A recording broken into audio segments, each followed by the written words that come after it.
Un bouquet de flammes ouvre la voie au printemps nomade et le nom rencontre. L'étincelle traverse les distances de quelques jours-lumière, réveille l'artère sismique dans le ventre de notre terre. L'imperceptible surgit, l'inattendu se met à jour. Chantons d'une seule voix l'hymne de la liberté. L'espace devient vertical, le temps s'élance, une marée haute de bustes dénudés s'élève en spirale vers les nuées de nos ancêtres, en attente depuis des décennies. Les deux eaux se rencontrent dans l'alambic commun, alchimie de nobles éléments, le lait lunaire, la poudre d'un passé supplicié, les berceaux pour des saisons à venir, des racines en convalescence et le soufre d'une vieille souffrance. Que notre corps soit dans la matrice.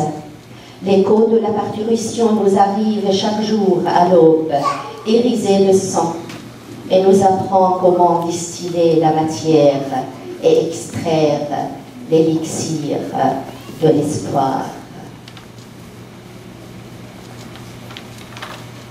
Sous tes yeux,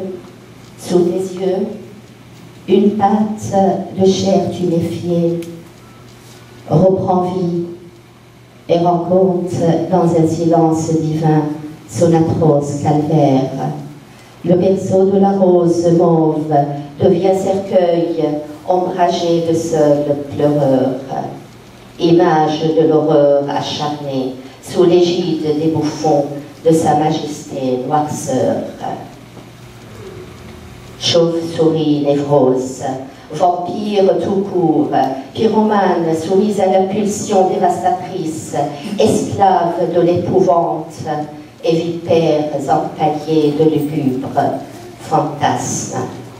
Le rejeton de l'ogre noir, pris par la crise d'un syncope en rage. Liberté, quelle sottise!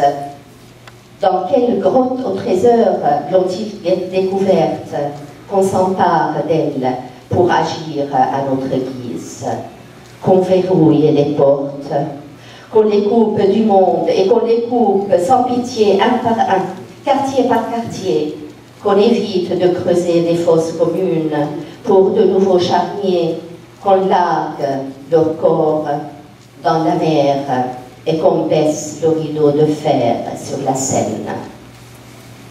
La marée basse déclenche les nerfs des vagues et les attire vers l'abîme.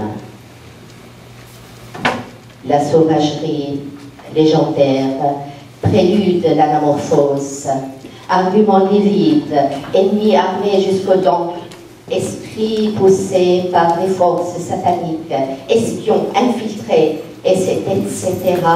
convertible. Ainsi, Sa Majesté pense-t-elle nous réduire en trou noir?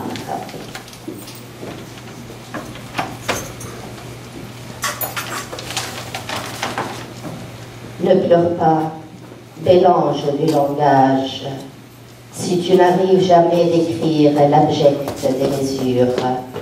Ne pleure pas, l'étincelle de l'espoir continue son chemin, l'œil discret qui couronne les bras les invite chaque jour à l'indescriptible parturition. Les processions rituelles continuent dans les rues de nos villes, où l'unisson est un flagrant délit. Les noces mortuaires inaugurent la trajectoire de la lumière. Quelque part, dans le miroir cosmique, une image est grièvement blessée. Le monde ne regarde plus l'univers avec des jumelles. Le monde monoculaire s'accommode à son kaléidoscope dans un jeu d'ombre et de couleurs impudiques. Roulette russe, poupée chinoise et la danse des masques dans ce théâtre hybride. Oh, forêt en convulsion, qui ne cesse de réclamer d'inoubliables racines. Ton destin est entre tes mains. N'attends rien du monde. Le monde ne se voit que dans un miroir convexe. Ne compte que sur tes bras verts et sur les bourgeons de tes ailes. Le monde n'écoute pas le cri de ton sang, ni qui coule, ni celui qui va couler. Mare, mer, océan, peu importe, devient le mot d'ordre d'une sentence qui dissimule les compassions vicieuses. Le monde domestique, les petits dieux d'ici-bas, pour s'en servir, et ordonne aux démiurges de l'enfer de faire l'affaire.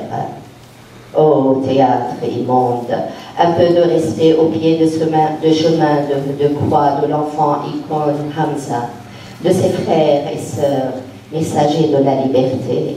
Ô créature hypnotisée, un peu de reconnaissance envers cette offrande de chair et de sang, immolée sur l'autel de ta vraie liberté.